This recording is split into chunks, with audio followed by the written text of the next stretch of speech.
avec vous, Caroline Loyer. Elle nous occupe cette rencontre d'hier soir à Washington entre les dirigeants européens, Volodymyr Zelensky et Donald Trump à la Maison-Blanche. Qu'est-ce qu'on en retient ? Eh bien que les Européens sont de bons élèves. Ils ont bien appris leurs leçons. Ces 7 derniers mois, les dirigeants occidentaux ont suivi un cours intensif de Trumpologie, peut-on lire dans les colonnes du New York Times. Ce matin, ils ont notamment appris l'art de la flatterie. C'est grâce à vous que nous en sommes là. Merci pour vos efforts en faveur de la paix, ont-ils répété à tour de rôle. Le secrétaire général de l'OTAN, Mark Rutte, qui est rompu à l'exercice, a qualifié le président américain de pacificateur pragmatique.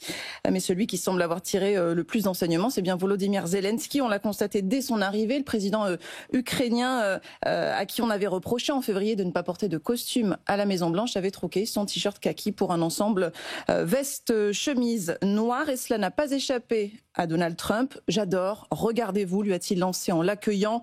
On ne compte pas les fois où son homologue ukrainien lui a dit merci lors de sa dernière visite. On se souvient que J.D. Vance lui avait reproché de ne pas être assez reconnaissant. Bon, ils ont retenu les leçons sur la forme, ça c'est très clair. Sur le fond, est-ce qu'il y a eu des avancées, Caroline ? Alors ça dépend, vous voulez voir le verre à moitié vide ou à moitié plein, on va être positif. Ouais. À moitié plein. S'agissant des fameuses garanties de sécurité, Washington s'engage à les coordonner. Alors elles seront surtout fournies et mises en œuvre par les Européens. C'est à nous que revient le plus gros du travail, mais ça, ce n'est pas vraiment une surprise. On note que le locataire de la Maison-Blanche n'a hier pas formellement exclu l'envoi de troupes américaines au sol, contrairement à ce qu'il avait pu faire ces derniers mois.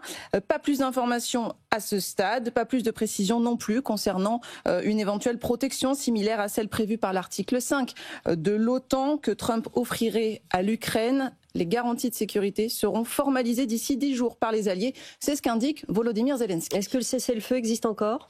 Alors, ça reste l'une des demandes des Européens, même si seul Emmanuel Macron et Friedrich Merz se sont risqués à le mentionner. Le chancelier allemand a particulièrement et fermement insisté sur ce point. Il en va de notre crédibilité. Je ne peux pas imaginer que la prochaine réunion ait lieu sans un cessez-le-feu.